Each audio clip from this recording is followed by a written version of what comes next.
The day the transaction took place, the courthouse did not tremble, the river did not rise, and the sky offered no sign that something unspeakable had just been sealed into history. The air was heavy and moving, as if the land itself chose to hold its breath. Somewhere along the Mississippi corridor of Louisiana, within walls built to sanctify law and order, a human life was reduced to a price so small it bordered on mockery. Not silver, not gold, barely enough to buy a meal. And yet, it was lawful, witnessed, approved, finished with the scrape of a pen across paper. The woman's name never entered the books. It was as if she had passed through that room like a shadow, leaving no official trace of her existence. The deed recorded the exchange, but not the soul. Years later, when renovations exposed a forgotten receipt hidden inside a courthouse wall, historians would feel their hands grow cold before they even read the words. The document itself was disturbing. What was written on the reverse side was worse, enough to convince those who found it that silence was safer than truth, enough to ensure the paper was sealed away again, whispered about but never spoken aloud. This was not an accident of a brutal era.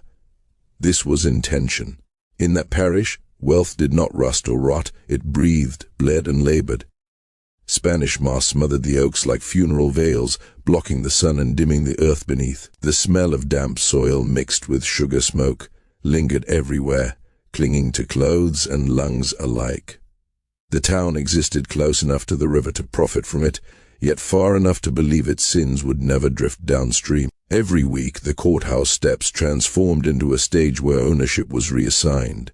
Chairs, cattle, parcels of land, and human bodies were presented with the same detached efficiency.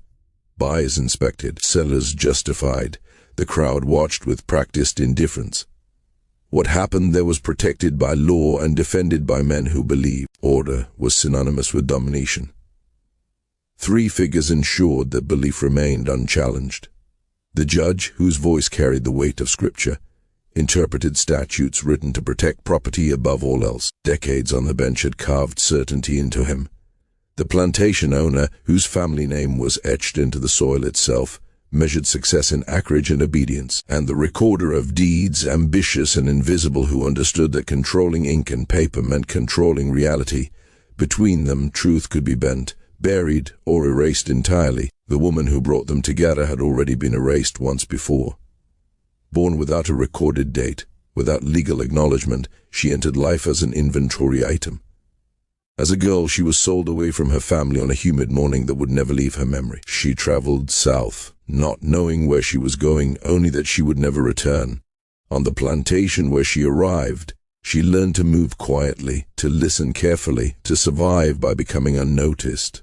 Intelligence was dangerous. Dignity was unforgivable. She worked inside the main house, where whispers carried more weight than chains. She learned numbers, she learned letters. Knowledge forbidden to her but impossible to forget once gained. Her composure unsettled the master of the house, who saw in her calm a silent defiance. What began as scrutiny hardened into resentment. And resentment, when mixed with entitlement, curdled into cruelty. When her condition became impossible to hide, no one needed to ask questions. The truth moved through the house like a sickness. It was known by those who scrubbed floors and served meals. It was known by the mistress, whose silence was sharper than any scream. And it was known by the master, whose fury had nothing to do with morality and everything to do with bloodlines. The child she carried was not his. It belonged to the younger brother.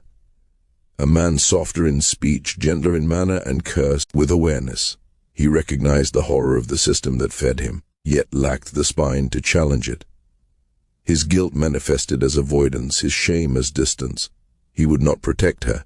He would not acknowledge the life growing inside her. And so the solution became clear. Erase her. By selling her cheaply, outrageously cheaply, the record would explain itself. A pregnant woman held little value. The price would raise no suspicion if one refused to look too closely. 7 men signed their names, each stroke of ink another nail sealing the truth behind wood and plaster. The judge approved it. The planter paid it. The recorder filed it. And the woman was taken away, her future severed from the past with terrifying efficiency. But paper remembers what people try to forget. When that receipt was rediscovered decades later, The handwriting on its back revealed a confession never meant to survive. Not a name, not an apology, but a calculation, a justification, a reason written by a trembling hand that understood too late what had been done. The descendants of those 7 witnesses would grow up hearing fragments of the story, warnings passed down like curses. Never speak of it, never search for it, never let the wall come down, because some histories do not stay buried. They echo, they wait, and when they surface, they bring with them the weight of every shadowed corridor, every muffled cry, every life traded for convenience. This is not just a story of the past. It is a reminder that horror does not always announce itself with screams. Sometimes it arrives quietly, stamped and signed, hidden in plain sight, waiting for someone brave enough to listen. This is gospel of the haunted, and the walls are still whispering. The cottage where he lived sat at the very edge of Bellamont, land, half swallowed by tall grass and shadow, a place meant to watch fields yet somehow felt designed to be forgotten. Officially, he oversaw the northern acreage. In truth, the day dissolved into drink, into long nights bent over forbidden pages smuggled from New Orleans, words that spoke of freedom in a land built on chains. The walls of that cottage absorbed his restlessness, the floorboards creaking beneath a man who knew the world was wrong but had never dared to challenge it aloud. Claraara entered that space quietly as she did everywhere. Twice each day she brought food, her steps measured, her eyes lowered by habit rather than submission. At first their exchanges were harmless, fragments of polite conversation that barely disturbed the air. He asked where she came from. She answered with caution. He asked what she remembered of her childhood. She hesitated, then spoke. Something in his listening unsettled her, not because it was dangerous, but because it was rare. He did not interrupt. He did not command. He waited. Weeks folded into months, and the words between them grew heavier, charged with things neither dared to name. In that fragile space, boundaries blurred, lines drawn by violence and law softened into something dangerously human. When her body began to change, when the truth could no longer be hidden beneath loose fabric and silence, he did something no one expected. He went to his brother and asked for her freedom. The room where that request was made was lined with books and authority, the air thick with power. No witness recorded the words spoken there, yet the aftermath told its own story. The request was not merely denied, it was treated as an insult, a violation, a betrayal so profound it demanded punishment. Love in that house was not a virtue, it was a threat. A crack in the foundation of ownership and hierarchy. To suggest escape, to suggest a life beyond Louisiana's reach, was to suggest the entire structure could be undone. The response was swift and merciless. Claraara would be sold, not quietly, not privately. She would be displayed in full daylight, before the courthouse, beneath the gaze of a town trained to look away. The sale would be legal, documented, and irreversible. But the cruelty did not stop there. The price set for her was not low by accident. It was an act of humiliation carved into currency, a declaration that her life, her body, her child were worth less than paper and ink. The effect was calculated. In that world, value spoke louder than truth. A price too small suggested rot beneath the surface. No serious buyer would touch what appeared broken. And that was the point. The buyer was already chosen. A man whose reputation was whispered rather than spoken. A man who understood suffering as a tool. The sale was never about money. It was about spectacle, about teaching a lesson that could not be forgotten. The night before the auction, the house felt hollow. Somewhere after midnight, footsteps crossed the yard and disappeared into darkness. By morning, one brother was gone. No farewell. No explanation. Rumors bloomed immediately, as they always do when fear fills the gaps. Some claimed he fled north to join those who spoke too loudly about abolition. Others said the river claimed him, swallowing a man who could no longer live with his own cowardice. A few whispered darker things, pointing toward fields that had already consumed too many bodies to count. The truth unfolded quietly, without witnesses. Before dawn, he stood at the judge's door and offered everything he owned for mercy, land, money, future, all of it in exchange for a single intervention. The judge listened with patience that bordered on pity, as one might listen to a child asking the impossible. When the plea ended, only one question mattered. Were the papers signed? When the answer came, the decision followed effortlessly. Law outweighed grief, ownership outweighed love, the system protected itself, understanding settled in like a final breath. There would be no rescue, no loophole. Every pillar of power stood aligned against him, not out of shared cruelty, but out of shared necessity. If emotion could undo ownership, the entire economy would crumble, and so sentiment was dismissed as weakness. That night, Claraara sat among the women who knew exactly what awaited her. Hands braided her hair with care that felt ceremonial, fingers moving as if preparing her for burial rather than sale. Voices rose in songs older than the land beneath their feet, melodies carried across oceans in chains, surviving where bodies did not. They sang softly because they had learned that grief must be quiet to survive. One woman stepped forward, her face etched with decades of endurance. From her apron she drew a small bundle and pressed it into Claraara's palm. Inside lay a blade, barely more than a whisper of steel. The meaning needed no explanation. It was not a weapon.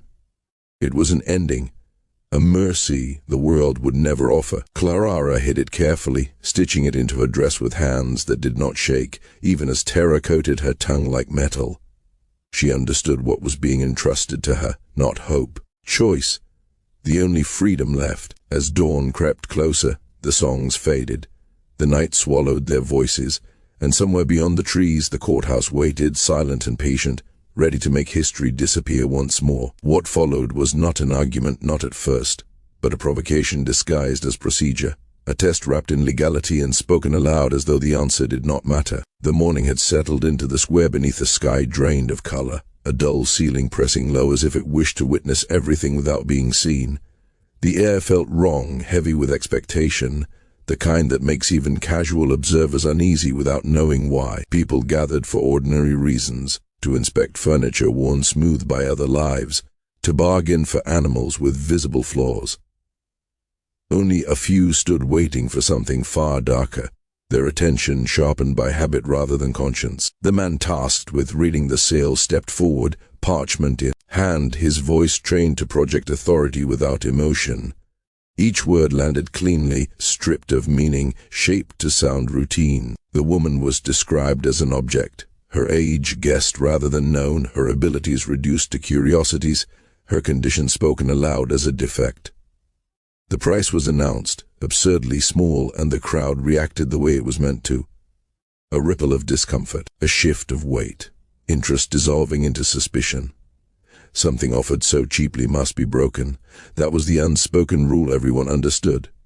Near the front stood the overseer, still as stone, his hat brim hiding his eyes. He waited with practiced patience, knowing the moment would come when silence replaced curiosity, when no one else would step forward. That was when he would claim what had already been promised to him, when the cruelty would continue uninterrupted, unseen by anyone who might ask questions later. This was how such things were done. Quietly, predictably. Then the quiet fractured. A voice rose from the edge of the crowd, clear and deliberate, offering the exact amount that had just been named. Heads turned as one. The man who spoke did not belong there. Dust clung to his coat, the kind earned on long roads, but his posture betrayed something else. He did not shrink beneath scrutiny. He did not avert his gaze. He stood as if he had chosen this moment carefully. The clerk faltered, repeating the offer as if to confirm it had truly been spoken. Names were exchanged. The stranger gave his without hesitation. The overseer, stillness cracked. This was not part of the arrangement. A transaction meant to be invisible was becoming a spectacle, and spectacle invited danger. The clerk asked the obvious question, whether the stranger possessed the means to pay. In response, the man approached and placed a small collection of copper on the stand. The sound they made was sharp, unmistakable, cutting through the murmurs like a blade. From the courthouse doorway, Judge observed, interest flickering behind his eyes. He had come to ensure order, not to be entertained. Yet now the script had shifted. The overseer understood the trap tightening around him. To counter the stranger, bid would expose his eagerness, reveal a hunger that was meant to remain hidden. He had been instructed to wait, to appear reluctant, to make the cruelty seem like a favor. But waiting now meant losing control. The crowd sensed it too. Something was unfolding that did not fit the familiar rhythm of these sales. When the overseer finally spoke, his voice was clipped, strained, raising the offer just enough to reclaim ground. The stranger responded instantly, increasing the amount without visible effort. Back and forth it went, each escalation pulling the crowd deeper into fascination. This was no longer an exchange meant to dispose of unwanted property. This was a contest, and contests implied value. Whispers spread. Why fight over a woman marked as worthless? What did these men see that others did not? The overseer's bids grew sharper, angrier, until suddenly they stopped. Not because he could not continue, but because he had been warned not to. The price had climbed too far. Attention had been drawn. The plan had failed. The clerk's voice wavered as he called the final moments, glancing toward the judge for direction. A nod was given. The decision sealed. Ownership transferred with a word. The stranger had won. Throughout it all, the woman stood to the side, wrists bound, her body heavy with life, her presence treated as incidental to the drama surrounding her. When it was over, she looked at the man who had claimed her. He met her eyes without flinching. In that brief connection, something passed between them that had nothing to do with purchase or possession. Recognition, not of familiarity but of purpose. It stole the breath from her chest. Paperwork followed swiftly, signatures pressed into ink, coins counted with care. The law moved efficiently. Once it had chosen a side. By its rules, she now belonged to a man whose name she had learned only moments before. Yet the irregularity of what had occurred could not be ignored. Eyes followed them as they moved away from the steps, toward a waiting wagon positioned as if it had anticipated this ending. Before they could leave the square, a voice cut through the noise, sharp with command. The plantation owner stepped into view, his expression controlled but tight with disbelief. He addressed the stranger directly, demanding pause, demanding explanation. The stranger stopped but did not loosen his grip on the woman's arm. When he turned, his face revealed nothing. Questions were asked, measured and probing. Where had he come from? Why was he here? What business brought him to this parish? Each inquiry was an attempt to regain footing, to reassert dominance over a situation slipping beyond control. The stranger's answers were spare, chosen carefully. He acknowledged nothing beyond what the law required. The sale had been witnessed, the deed signed. Unless there was an objection grounded in legality, there was nothing more to discuss. Silence stretched between them, thick with unfinished violence. The plantation owner searched for leverage, for some crack he could exploit, but found only the cold surface of his own rules turned against him. The system he trusted had worked exactly as designed, just not for him. As the stranger led the woman away, the square slowly exhaled. Conversations resumed. Livestock was inspected. Furniture was examined. Life continued. Yet something had shifted, subtly but irrevocably. For a brief moment, the machinery of cruelty had stuttered, and in that hesitation fear had slipped through. This is how horror often reveals itself, not with screams, but with the quiet realization that even the most carefully constructed evil can be undone by a single deliberate act. And somewhere within that realization, the shadows began to move again. Duncan understood the danger instantly. To protest would require explanation. An explanation would expose intent. He would have to confess that the price had been chosen not out of necessity but malice, that the humiliation had been deliberate, that the woman had been marked for a fate he preferred to keep unnamed. The law he worshipped now stood between him and control. So he smiled thinly and withdrew. No objection, he said at last, each word measured. Only curiosity. What could possibly compel a man to spend so much on something deemed worthless? The answer came without hesitation. That concern does not belong to you. The stranger's voice was calm, edged with finality. He turned away, already done with the exchange, and guided the woman forward. Duncan remained where he stood, watching power slip through his fingers, his silence louder than any protest he could have made. As they moved away, the woman's thoughts collided and scattered. Nothing aligned with reason. A man had challenged the overseer, paid a sum large enough to draw attention, and claimed her openly. Worse than that, when she had met his gaze, she had felt something far more unsettling than fear. She had felt seen, not as property, not as a body, but as someone known. The wagon waited at the edge of the square, unremarkable, almost invisible. He helped her climb aboard with efficiency that felt practiced, careful without tenderness. The horse was urged forward, wheels creaking as the town began to fall behind them. No words were exchanged.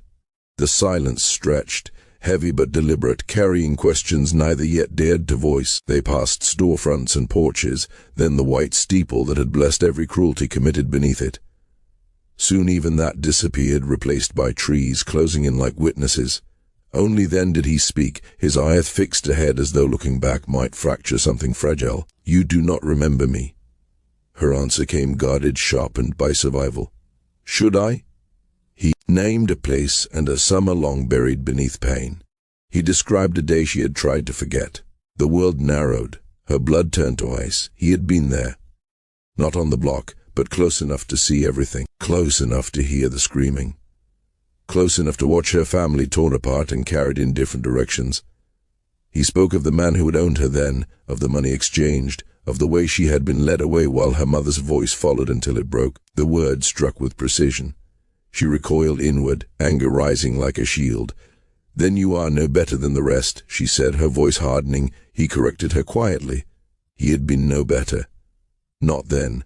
He did not deny it. He did not excuse it. He reached into his coat and withdrew folded paper, extending it backward without ceremony. "Read." Her hands trembled as she opened it. The language was formal, unforgiving, precise. Yet the meaning shattered her breath. It was a promise etched in legal terms. Her name, her description, marks only she could recognize. A document that could end one kind of nightmare. It waited for a signature. She could barely form the words. "This makes no sense." He told her of the night. He stopped pretending neutrality was innocence, of watching violence unfold slowly, casually, over something insignificant, of realizing that every cog, no matter how small, kept the machine alive. He spoke of leaving, of choosing exile over complicity, of dedicating what remained of his life to undoing what he had helped sustain. Then he spoke a name she had not expected to hear. A man who had come north carrying desperation and hope in equal measure. A man who had spoken of a woman trapped in Louisiana, carrying a child condemned by blood and pride.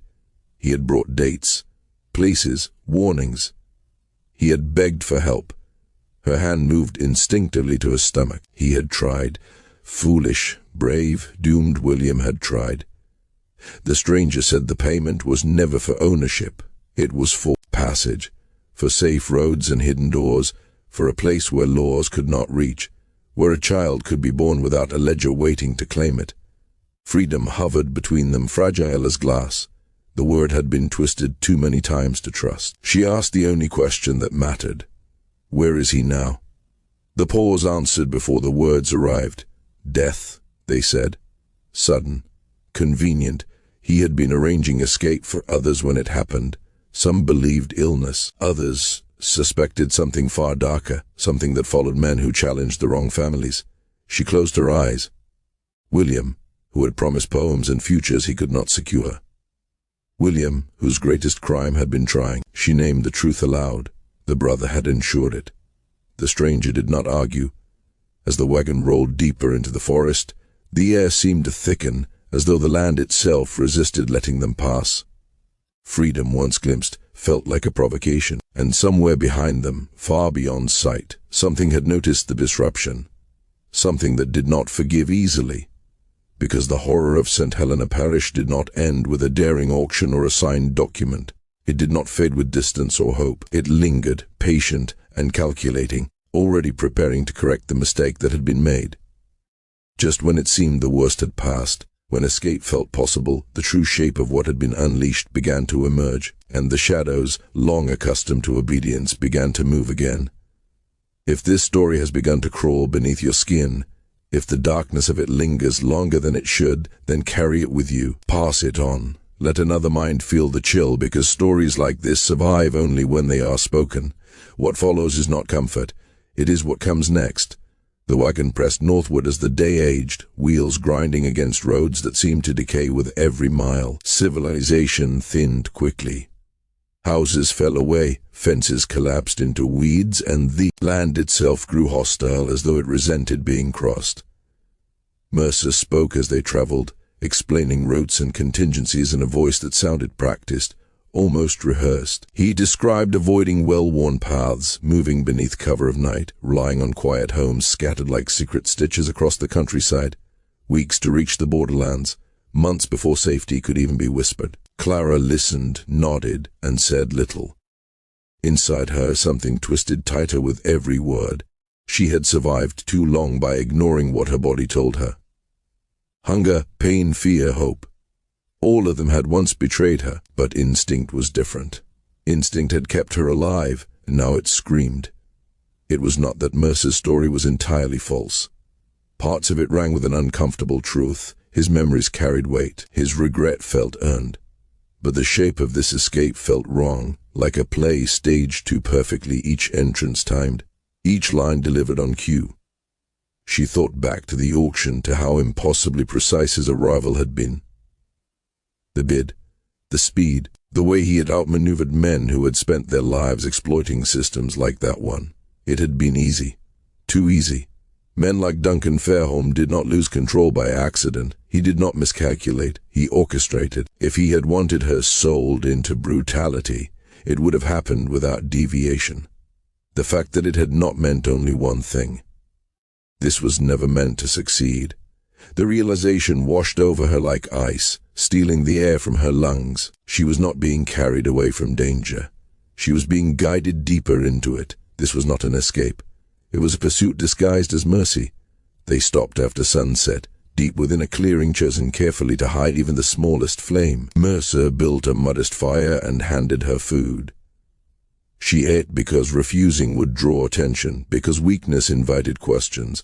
Her thoughts moved faster than her hands. If Duncan had wanted her dead, she would already be buried. Enslaved women vanished all the time. No inquiries, no records.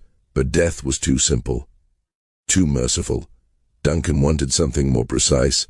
He wanted his brother punished beyond the grave. He wanted proof that compassion only worsened suffering. And the child she carried was the instrument.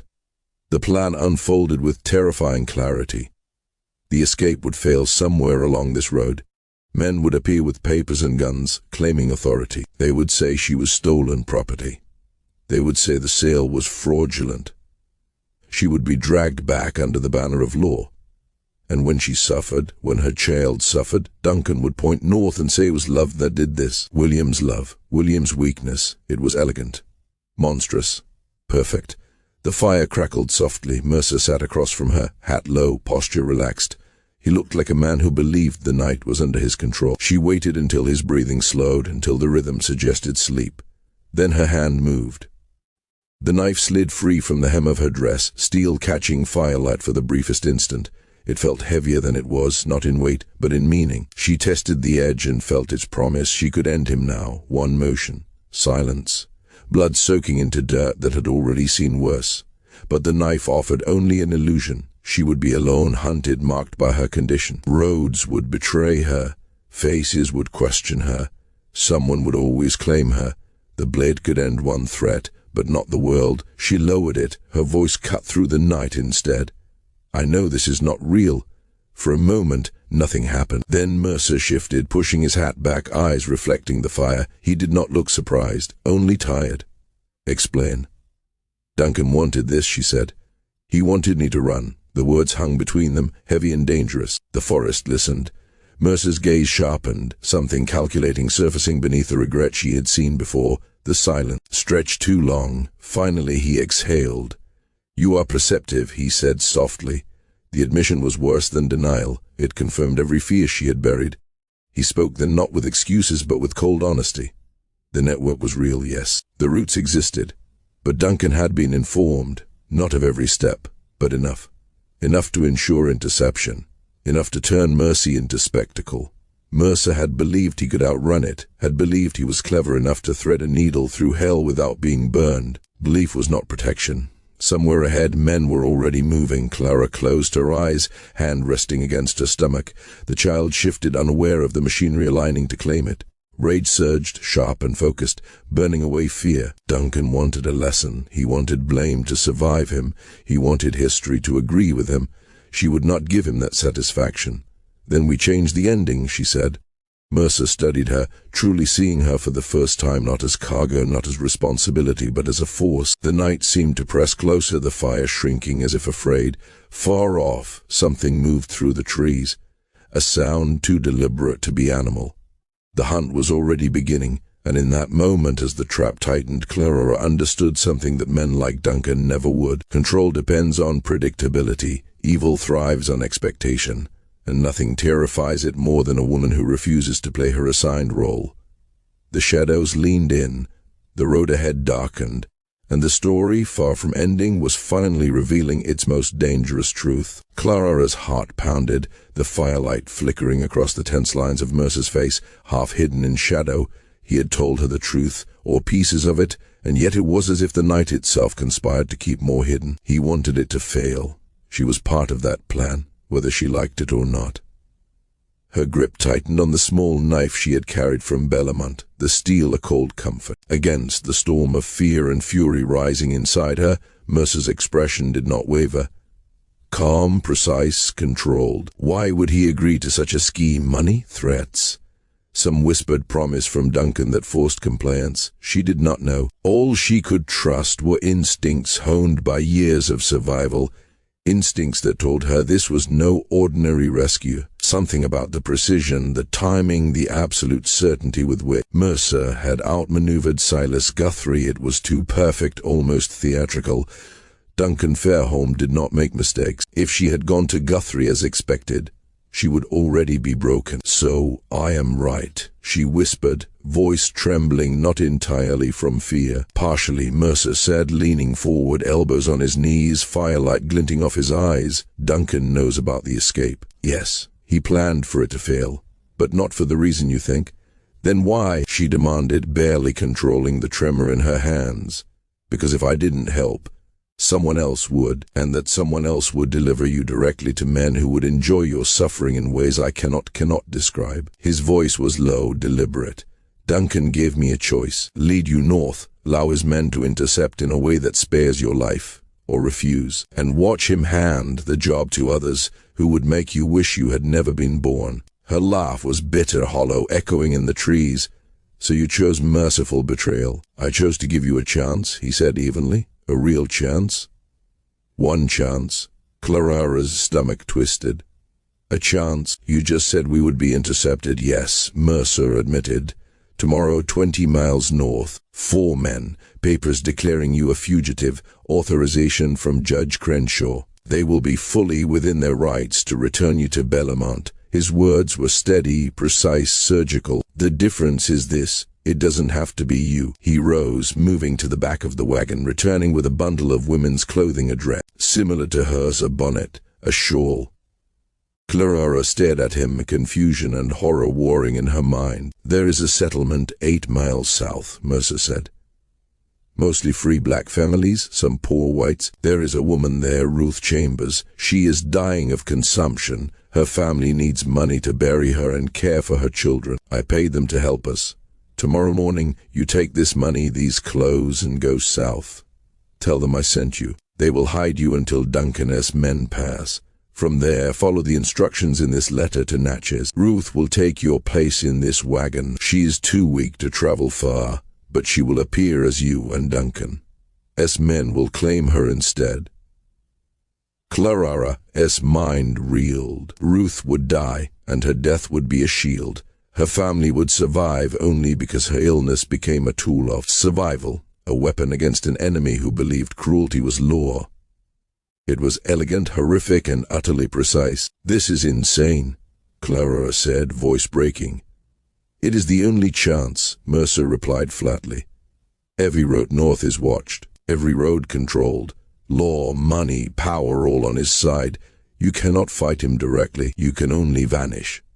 Her eyes fell to the knife, then to the pouch of money, then back to Mercer, firelight tracing half his face in shadow. "If I do this, if I run, Duncan will know you helped me. He will come after you. He will try. I am harder to catch than you," he said without hesitation, "and I have allies who can make me disappear too." "Why?" Clara whispered, disbelief and fear mingling. "Why risk everything for me?"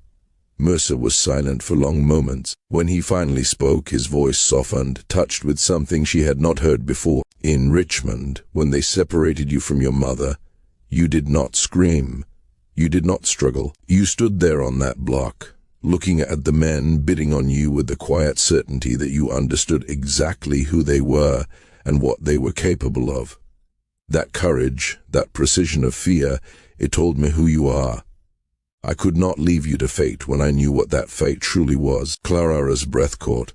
She had survived countless horrors, endured relentless cruelty, and yet never had she felt the weight of attention so acutely. Mercer was not just helping her, he was acknowledging her, respecting the intelligence and resilience that had kept her alive. But acknowledgement did not remove the danger. The night pressed in round them, full of unseen eyes and waiting traps.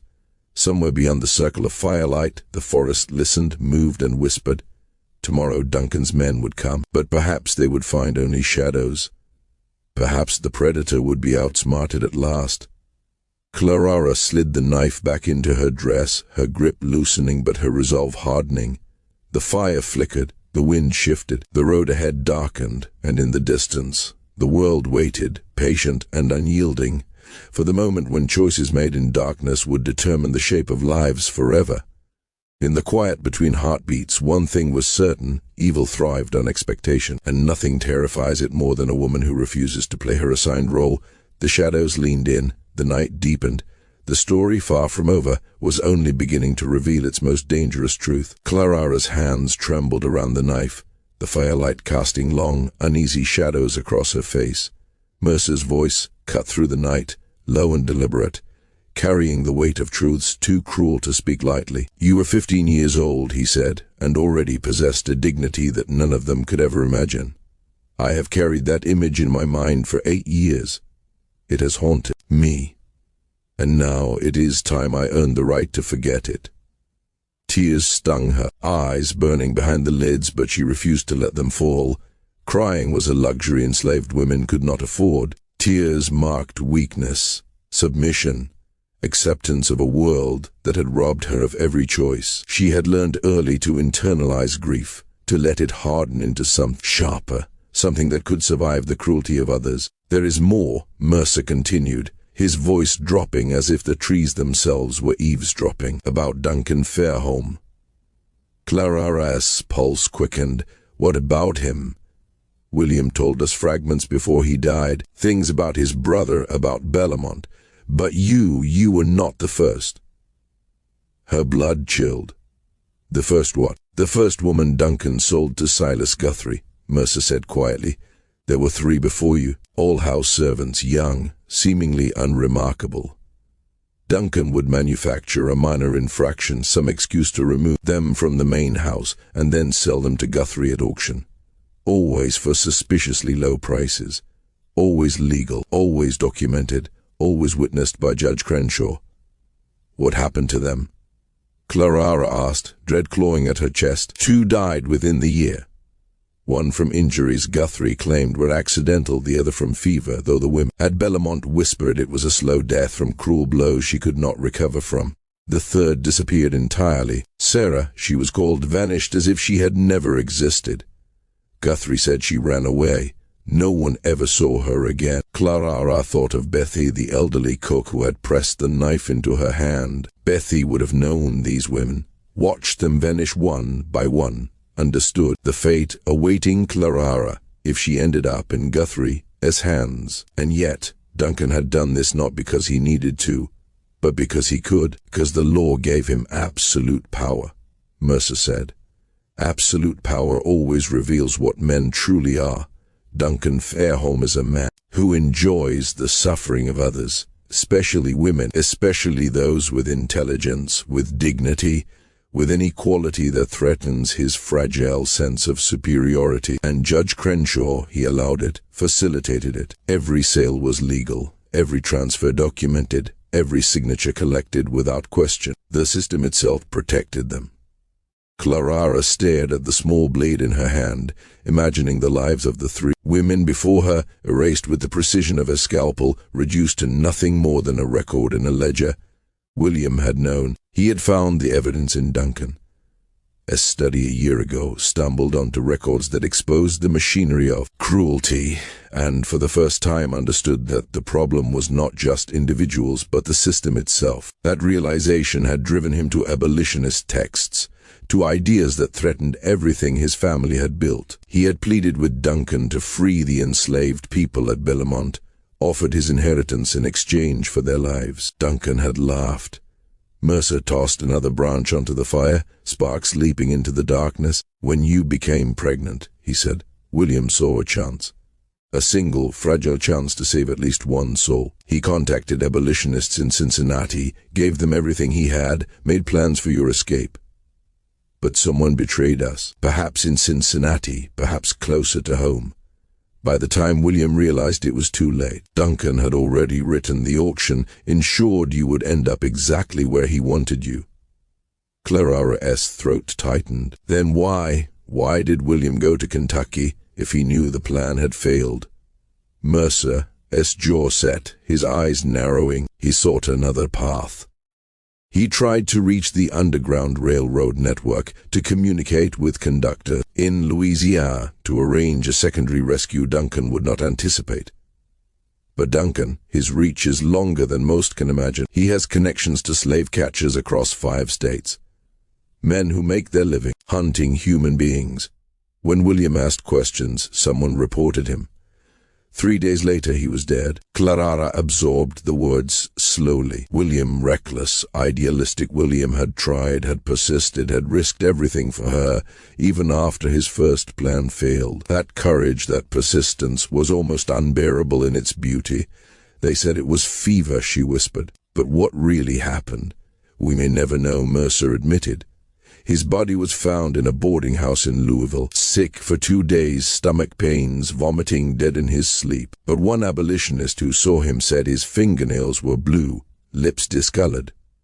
Signs of poisoning, not fever. Duncan removed his own brother, or paid someone to do it, and kept his hands clean. William became a problem, and Duncan, he is very good at eliminating problems. Claraara thought about the system, about the knife in her hand, about the generations of women erased before her. She thought about William, about the risks he had taken, about the courage it demanded to act in a world designed to punish decency. The fire crackled between them, sending shadows dancing across the trees. Somewhere in the darkness, an owl called, its cry sharp, almost accusatory. The air was heavy, full of unsaid horrors, full of the weight of men who wielded power without conscience. Claraara swallowed, tasting iron in her mouth, and realized the truth. Duncan Fairholm did not need to order every death personally. The law, the system, men like Guthrie carried out his will, and William had tried to defy it. The forest leaned in closer, silent witnesses to the secrets of the night. Mercer's gaze softened briefly, but his voice remained steady, pulling Claraara from despair. You survived because someone had to. You survived because courage exists even when hope is thin. William tried, and in that attempt he became more than a man, he became a spark.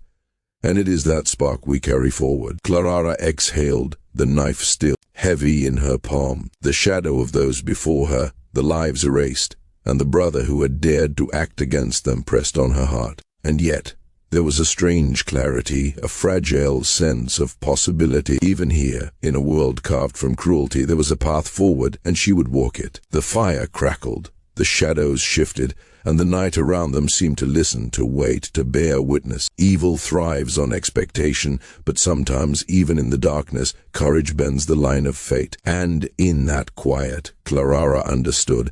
The story was far from over. The forest held its breath, and the world waited, as history, horror, and hope collided beneath the unyielding stars. The wind whispered through the trees, carrying the scent of damp earth, smoke, as Claraara followed Mercer along the rough path that led south. Every crack of a branch beneath their wagon wheels, every distant crow, made her pulse jump. They told me you were worth saving, Mercer said, his voice low and deliberate, as if speaking too loudly might summon some unseen watcher. And in those words, Claraara felt the weight of years, the echoes of auctions and chains and vanished lives pressing down like a shadow she could never shake.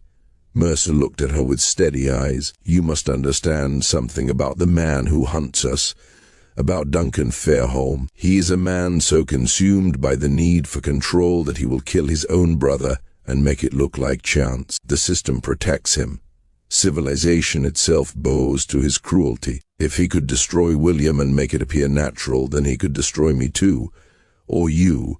Claraara's chest tightened. "And this plan, sending me south while Ruth takes my place, it can only work if Duncan believes you were truly trying to save me. If he suspects you failed him on purpose, you're a dead man."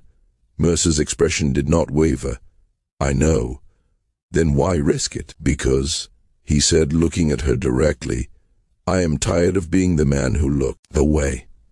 Tired of telling myself that I am just following orders, just doing a job, just surviving in a world I did not make. Every person who excuses their inaction strengthens the machine.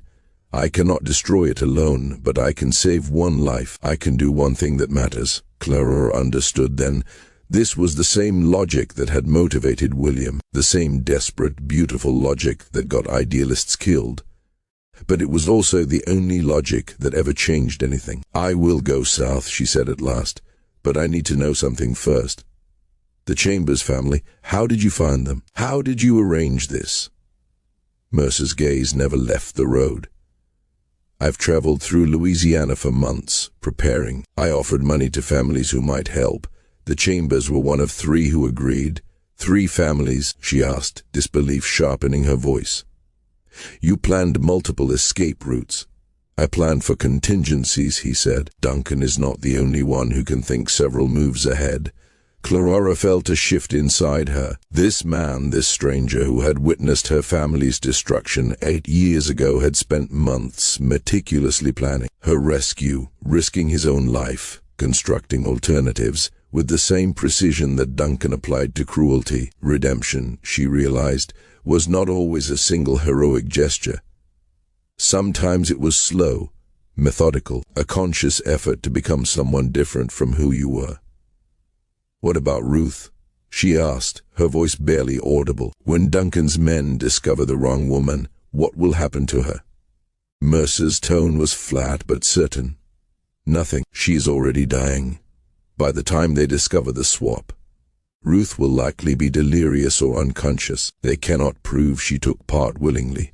For all anyone knows, I made an honest mistake. I thought Ruth was you. Duncan cannot challenge that without evidence, and evidence does not exist."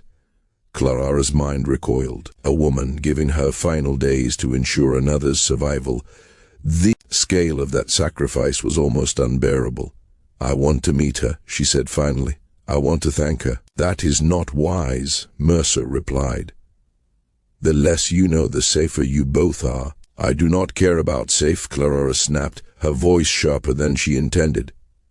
"A woman is dying for me. The least I can do is look her in the eye and promise I will not waste what she is giving me." Mercer studied her, silent, and then nodded. "We will stop in the morning, 15 minutes. No more." Dawn arrived with an orange haze filtering through the trees. The wagon rolled into the settlement, a cluster of cabins circling a shared well, home to perhaps 30 souls. Free black families mostly, a few white families too poor to maintain prejudices, surviving invisibly in the gaps between parishes.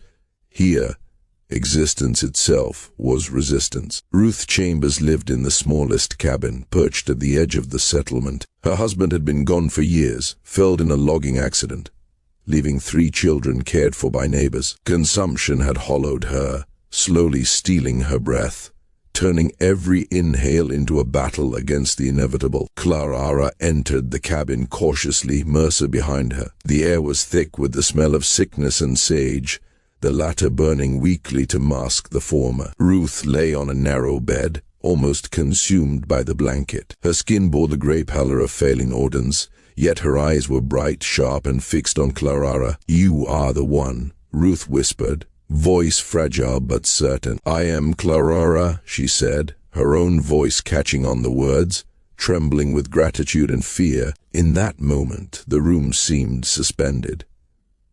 Time slowed. The world beyond the cabin fading into the dark edges of memory and fear. A dying woman had become a shield.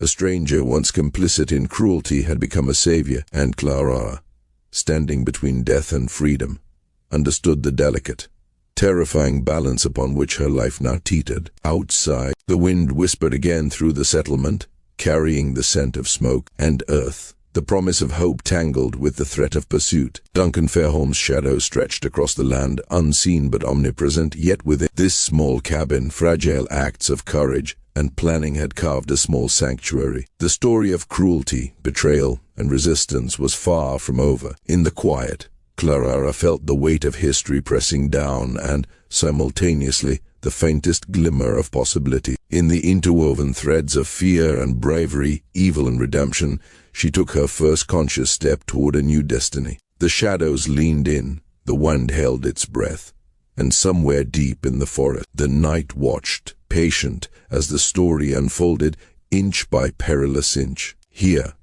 in the stillness between life and death, between oppression and freedom, the truth became clear. Even in the darkest night, courage bent the line of fate, and sometimes the smallest, most deliberate acts can ripple across generations, reshaping destinies one life at a time. The cabin was silent except for the shallow rasp of Ruth Chambers' breath and the faint creak of the floorboards under Claraara's feet. She knelt beside the frail woman, the heat of the morning sun only just creeping through the oiled window, casting dim golden streaks across the room. Ruth's hand was impossibly light in hers, a fragile skeleton of bones wrapped in skin, but her grip held something far heavier, a resolve that had carved meaning from the final days of her life. "Survive," Claraara whispered, almost afraid the words might shatter the moment. Ruth's eyes fluttered open, faintly amused, faintly fierce. "I wanted to see if you would," she said, voice quivering but steady. Claraara leaned closer, heart hammering in her chest. She did not know if she was worthy of the sacrifice Ruth was making, but here, in the dim cabin with the smell of sage and sickness, she understood that worth was irrelevant. "I am not worth what you are giving," she murmured, the words tasting bitter. "No one is worth a life," Ruth replied. "But that is not why I agreed. My children need what Mr. Mercer paid. Because I am dying anyway. Because if I must die, I would rather it mean something." Claraara's stomach tightened. "Your children, what will happen to them?" "My sister will take them," Ruth said. "The money will carry them through the winter. Perhaps it will buy a small plot of land, a chance to grow their own food. More than I could ever give them otherwise." Tears burned behind Claraara's eyes, but she refused to let them fall. She knelt closer, clasping Ruth's frail hand. It felt like holding a bird, light and fragile, yet impossibly brave. "I will remember you," she promised, her voice breaking. "I will tell my child about you, about what you did. Your name will not be forgotten." Ruth smiled weakly, the edges of her lips barely lifting. "Names do not matter where I am going, but if it comforts you, remember me. Just make sure you live. Make sure that baby lives. Do not let my death be for nothing." Claraara swallowed, nodding fiercely. "I will live, whatever it takes." Ruth's eyes slowly closed, exhausted, yet there was a quiet satisfaction in the lines of her face. "Now go," she whispered. "Mr. Mercer will tell you the rest, and do not look back. Looking back only makes leaving harder." Claraara squeezed her hand once more, feeling the weight of her sacrifice, then turned toward the door. "Ruth," his voice came again, soft but piercing. "One more thing. When they take me tomorrow, when Duncan Fairholm, as men realize I am not you, they will be angry. They might threaten me. They might say cruel things." Claraara froze. "But they will not hurt you, no," Ruth said, and in her eyes a fierce light glimmered, impossible against the frailty of her body. "Because I will already be dead." "What do you mean?" Claraara asked, horrified. Mercer stepped forward. "Ruth and I discussed this. Timing must be precise. If she dies during the interception, before Duncan's men can question her, they have no leverage. They cannot prove deception. They cannot punish anyone. All they can do is admit their failure." Claraara's voice was incredulous. "You are planning to die at exactly the right moment." "I am planning to die on my own terms," Ruth said softly, her words heavy with determination. Consumption will kill me in weeks anyway. This way, I choose when and how. This way, my death serves a purpose, instead of being just another tragedy. Claraara mind reeled, a mixture of awe and horror pressing down on her chest. Ruth had medicine, likely opiates to dull her suffering, and she planned to use them not to ease her pain, but to control the final timing of her death, to collapse Duncan's plan entirely. Brilliant, horrible, and utterly selfless. You thought of everything, Claraara whispered. No, Ruth said, weakly but firmly. Mercer thought of everything. I am merely agreeing. She coughed softly, and a small smile played on her lips. Go, before I ruin this dramatic moment with coughing. Claraara wanted to say more, wanted to explain that she understood, that she would carry Ruth's courage and debt for the rest of her life, that she would honor her sacrifice by telling her story. But Ruth's eyes had closed again, shallow breaths rising and falling like a fragile tide, and Mercer was already at the door, gesturing for her to follow. She left the cabin with a lump in her throat, carrying the weight of Ruth's final act, knowing she would never see her again. Within days, Ruth would be gone, leaving behind a life turned into purpose, a death meant to grant freedom to another. Outside, the morning sun had begun to warm the air, painting the forest in golden shadow. Mercer handed her the leather pouch with money and the letter of introduction, his face grim but calm. There is a path behind the cabin, he said quietly. Follow it south through the forest for 3 miles. It will bring you to a road. Take it west to a tavern called the Black Swan. The owner, Marcus, will know what to do next. Then follow the instructions in the letter. Trust no one who does not know the passwords written there. Move only at night. Avoid main roads. Reach Natchez. Board a ship. Go to Mexico. Disappear so completely that Duncan Fairholm spends the rest of his life wondering what happened to you. Claraara nodded, adjusting the bundle of clothes under her arm, feeling the weight of the money pouch against her chest. And you? She asked softly. I will continue north with Ruth, Mercer said, voice grim but steady. I will deliver her to Duncan's men. Then I will vanish too. Let him try to hunt me. I am very good at running. Claraara wanted to say something more, words of gratitude, of redemption, of the possibility of change, but words felt hollow. Instead, she did the unexpected. She embraced him. Mercer stiffened, caught off guard, then slowly, carefully returned the embrace. Thank you, she whispered, voice shaking, not for herself, but for the courage, the planning, the sacrifice that had given her life a chance to continue. And as she stepped into the forest, the wind stirring through the leaves like 1,000 whispers, Claraara understood the full weight of what had transpired. One life had been offered to save another. One act of courage had bent the cruel machinery of fate, proving that even in the darkest night, deliberate, selfless choices could ripple outward, reshaping the paths of those yet to come. In that moment, between shadow and sunlight, life and death, the story of Claraara, of Ruth, of Mercer, and the horrors they navigated unfolded fully, a testament to the terrifying, luminous power of sacrifice and survival. The forest seemed to hold its breath as Claraara stepped onto the path Ruth had pointed out, the leather pouch heavy in her hand, the bundle of clothes pressing against her side. She did not glance back. Looking back would have been a betrayal of everything Ruth had done, a surrender to grief too dangerous to indulge. Behind her, Isaiah Mercer remained a silent shadow, watching until she vanished between the trees, a ghost slipping from the word of danger into the uncertain promise of freedom. Then he turned back to the cabin, where Ruth Chambers lay, a woman whose final act of courage had already begun to shift the balance of life and death, the line between salvation and slaughter. Claraara moved swiftly through the pale pre-dawn, the weight of the leather pouch pressing against her chest, the bundle of clothes a physical reminder of the sacrifice behind her. Mercer, silhouette, lingered in the mist, a guardian of secrets, until he finally climbed into the wagon and set Ruth in the back. Wrapped in Claraara, a shawl, her bonnet pulled low, the dying woman seemed almost spectral, the rags and pillows around her body shaping the illusion of a belly, concealing the truth with meticulous care. She sat motionless, swaying gently with the wagon's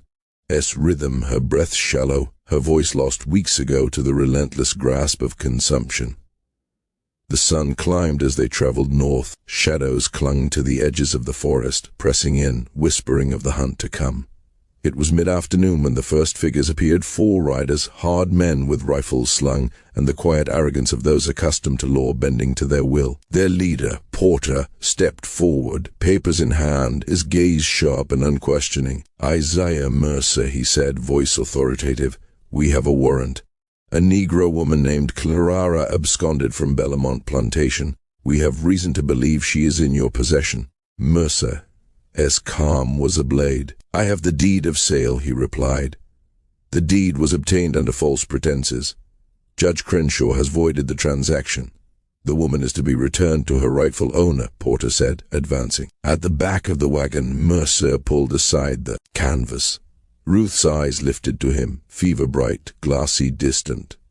"This her?" Porter asked, narrowing his eyes at the bonnet and the shawl. "Make her stand.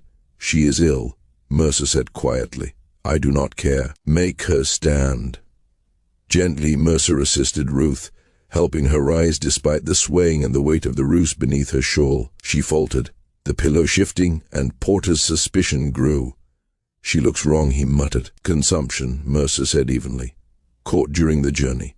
I am bringing her back south. She is too weak to travel north." Porter seized her roughly, and the bonnet slipped, revealing a gaunt, grayish face, barely a shadow of the woman he sought. "This is not her," he said slowly. "I assure you, this is the woman I purchased," Mercer replied. "If she is not the one you are looking for, that is not my concern." Porter's hand fell, a flicker of frustration crossing his expression. The wagon was torn apart, supplies overturned, canvas stripped away, every inch searched with ruthless efficiency, but nothing was found. Ruth was a phantom, a ghost fashioned to deceive. Porter's anger fumed silently. His men exchanged uneasy glances. Duncan Fairholm's promise had led them here to this empty-handed confrontation, and the law offered no clarity to force Mercer's hand. One of the men, James Ridley, a former slave catcher with decades of experience, studied Ruth carefully. Years of hunting human lives had taught him instinctively that something was wrong, that this was not a simple capture. "We need to question her," Ridley said, nodding toward the wagon bed. Porter crouched beside Ruth, her body curled slightly fragile, her breath shallow and erratic. "Where is Clara?" he demanded. "What have you done with her?" Ruth's gaze focused on him with immense effort, and then she smiled impossibly, faintly, triumphantly. "Gone," she whispered. "Beyond your reach, beyond Duncan Fairholm's reach. She is free." "Where?" Porter's voice hardened. "I will never tell you," she said, the smile widening, blood visible on her teeth. A final, horrifying testament. "You can beat me, you can threaten me, you can try to extract every secret, but I will be dead long before you learn a thing." I made sure of that. Porter understood at last. Her death had become a weapon, precise and deliberate, designed to collapse. His mission, to undo the machinery of Duncan Fairholm's cruelty. Ruth Chambers had chosen the exact moment of her own passing to ensure the freedom of another. Her final act bending the dark, mechanical cruelty of the world into a single human triumph. Mercer watched silently, the carriage rocking gently beneath the weight of deception and dying courage, the forest stretching outward, holding its breath, as if aware that history itself had shifted in the back of this wagon. In that moment, the hunt had ended, the law had failed, and life had prevailed not by force but by the careful orchestration of sacrifice, bravery, and the smallest, most deliberate of acts. The shadows of the forest seemed to retreat, the sunlight slipping through the leaves like molten gold, casting long fingers across the dirt road. Claraara had survived. Ruth Chambers had died, a quiet hero whose final breath had toppled the grand designs of men who believed themselves untouchable. And Mercer, the enigmatic architect of this gambit, remained, a silent sentinel in the aftermath of horror, watching the world tilt into something new, fragile, and astonishing. Here, in the space between darkness and dawn, between death and survival, the story of Claraara, Ruth, and Isaiah Mercer unfolded, fully a testament to the terrifying, luminous power of sacrifice, the cunning of the desperate, and the way courage can carve freedom out of the bones of despair. And as the wagon continued its journey carrying the remnants of death and hope alike, the world seemed for a moment to hold its breath, waiting to see which way the story would finally turn. The air hung thick and suffocating over the road as Porter's voice faltered, the certainty that had carried him this far now dissolving into disbelief. "You stupid woman," he spat, though even the words trembled under the weight of impossibility. "You think this helps anyone? Duncan will find her eventually. He always does." "Maybe," Ruth whispered, her voice ragged, blood mingling with froth at the corners of her lips, slick and dark. "Or maybe she will vanish into a world where men like you and Duncan Fairholm hold no power. Maybe she will live to see old age. Maybe her child will grow free. Maybe your empire of cruelty will crumble and be remembered only as a nightmare. Perhaps our descendants will struggle to believe it was real." Her breaths came in wet, stuttering gasps, a rattling cadence that filled the space around them. "I die knowing I helped dismantle something Duncan spent months constructing," she said, voice fading, each word a hammer striking the foundations of his certainty. "And you, Mr. Porter, what will you die knowing? That you hunted human beings for money, that you upheld a system designed to crush souls, that you chose cruelty when mercy was an option." And then her body went still. Ruth Chambers exhaled one final time, and the silence that followed was almost sacred, charged with the intensity of deliberate, righteous defiance. 4 men stood around her, the instruments of a brutal system frozen in disbelief, while Isaiah Mercer remained beside the wreckage of his wagon, calm and unyielding, the morning sun painting him in stark half-light, the Louisiana heat pressing down on a scene that would haunt James Ridley for decades to come. Porter lingered over her body, speechless, before turning to his men with grim resignation. "We bury her here. Tell Duncan we intercepted the wagon, but she died before we could question her. We say Mercer claims she is the woman from the auction, but we could not confirm before she passed. The trail is cold. One day, he'll know we failed," one man muttered. "Duncan will know exactly what happened," Porter said, his voice flat, the realization cutting sharper than any blade. "He will understand he was outmaneuvered, but he cannot prove it." They dug a shallow grave, the soil loose and indifferent, returning Ruth's fragile body to the earth without ceremony, without acknowledgement.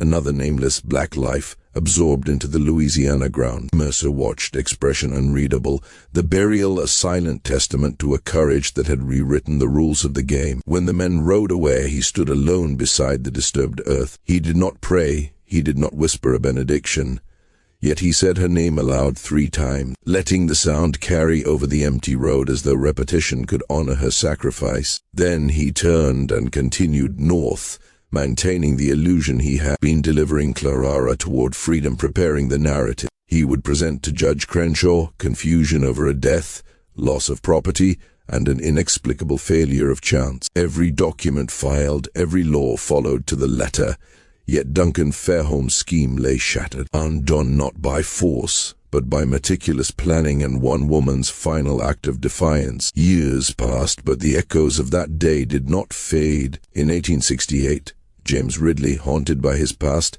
confessed to a Methodist minister, Reverend Thomas Hargrove, the dark truths he had witnessed. He spoke of Ruth's final words, the blood at her lips, the intelligence blazing in her eyes even as life drained from her. He recounted the faint, almost imperceptible smile that lingered at the moment of her death, a smile born of victory over a meticulously engineered cruelty. "I have captured over 200 fugitives," he admitted, voice trembling. "I have seen them beg, plead, scream, fight, but never anyone who chose death so deliberately, so purposefully, as Ruth Chambers. She turned her own passing into an act of resistance. She died free, even though the law said she could not. And that truth haunts me more than all the others combined." Reverend Hargrove wrote her story in his private papers, recognizing its significance but never publishing it. For 34 years, it remained hidden, a testament to courage overshadowed by silence. It was not until his daughter, Sarah Fletcher, discovered the confession that the world learned the truth. She saw the implications in black ink, a record of heroism buried in secrecy, and in 1993, she published it in a small abolitionist journal. Few read it, but it existed, a beacon in the darkness, a permanent record of Ruth Chambers' deliberate, brilliant defiance. Duncan Fairholm, enraged and humiliated, spent months searching for Claraara, hiring professional slave catchers, placing advertisements across 3 states, pouring resources into a pursuit that had been rendered meaningless. Yet the law, his men, his carefully laid schemes, all had failed against the calculated courage of one dying woman and the quiet genius of a man who had chosen redemption over complicity. Ruth's act became legend in the hushed whispers of those who remembered. She had taken control of her own death, timed it with precision to dismantle cruelty to ensure freedom. And in that deliberate, horrific, and beautiful moment, the world had shifted one line, bending fate in ways far beyond the comprehension of men like Duncan Fairholm or Porter. Isaiah Mercer carried on, the road stretching endlessly before him, a solitary figure navigating the ruins of death and hope alike. The law had functioned exactly as designed, but morality, courage, and human ingenuity had triumphed over calculation and power. Somewhere beyond the horizon, Claraara lived. Her child would grow free, and the legacy of Ruth Chambers became an indelible mark upon the history of those who refused to accept the world as it was, a testament to the terrifying, luminous power of sacrifice and the profound, haunting truth that sometimes freedom is won not through force, but through the deliberate, unyielding defiance of one small, determined soul. The story did not end with blood on the road or the shallow grave in the Louisiana soil. Duncan Fairholm, enraged and humiliated, tried to reclaim what he believed was his. He offered rewards that climbed higher and higher, promises of gold and land, hoping to purchase success where cruelty alone had failed. $500, then $1,000, then $2,000, and still Claraara remained unclaimed, slipping further into the shadows of the world, a phantom beyond the reach of men who had measured everything in property and profit. Judge Crenshaw died in 1861, carrying his silence to the grave, leaving the full truth of the schemes and betrayals buried with him. He took with him the knowledge of what had happened in Bellamont, what had been done to a woman whose worth could not be counted in coins or legal documents. Duncan survived the Civil War, but the war left him hollow. Bellamont burned in the chaos of Union troops, the estate, the symbol of his power, nothing more than ash and memory. He died years later, alone in a boarding house in Mobile, Alabama, bankrupt and abandoned. Margaret, his wife, had long since vanished, and even the name of his brother was forbidden in his presence. Silas Guthrie, the cruel overseer who had haunted the lives of the enslaved, was discovered in 1804 face down in shallow water, officially drowned by accident. Nathaniel Puigt, the parish recorder who had facilitated the machinery of cruelty, vanished when Union forces approached, leaving only silence in his wake. But the story, as always, had left traces. A receipt discovered in 1897, tucked behind a wall in the old courthouse, contained more than the mundane record of a transaction. On the back, in the delicate hand of William Fairholm, a confession: "My name is William Fairholm. I tried to save a woman I loved from my brother's cruelty. I failed her, as I have failed in most things that truly matter. If you are reading this, know that the greatest evil is not committed by wicked men, but by good men who lack courage. I lacked it when it mattered. I pray you will not." For a century, the message remained hidden, buried in secrecy, until rediscovered in 1998 and finally preserved in the Louisiana State Archives. The fate of Claraara, however, remained a mystery. Some historians believed she had made her way to Mexico, perhaps finding refuge in Veracruz among communities of escaped enslaved people. Others whispered Haiti. Some feared she perished along the journey, swallowed by the same wilderness that had protected her. A genealogist in 2006 suggested a tantalizing possibility: census records in Illinois, in 1870, listing a Claraara Freeman with a daughter named Ruth, born in 1825. If true, if she had survived, then Isaiah Mercer, carefully constructed rescue had succeeded. The trap, designed to ensnare her, had caught nothing. And yet, certainty was impossible. The records of war had been destroyed, memories deliberately suppressed, fragments of truth scattered like ashes in the wind. A deed of sale, a receipt, a hidden note, a census entry, these were all that remained. Whispers of a life that refused to be fully claimed. Perhaps history's silence was its own answer. Perhaps Claraara had disappeared entirely, vanished from the maps and eyes of men who thought themselves omnipotent. Perhaps she had finally lived a life untethered from chains, invisible and free. Or perhaps she had died, another casualty of a system that had perfected the art of erasing human existence with bureaucratic precision. The 12-cent transaction remained as a symbol of this horror, legal on paper, yet morally monstrous, a human life reduced to a commodity, recorded, witnessed, signed, and approved by a web of people who participated willingly, knowingly, or through the blind compliance of ordinary bureaucracy. Duncan chose revenge. William chose risk, even when it was too late. Isaiah Mercer chose redemption. Judge Crenshaw chose law over mercy. Ruth Chambers chose death as defiance.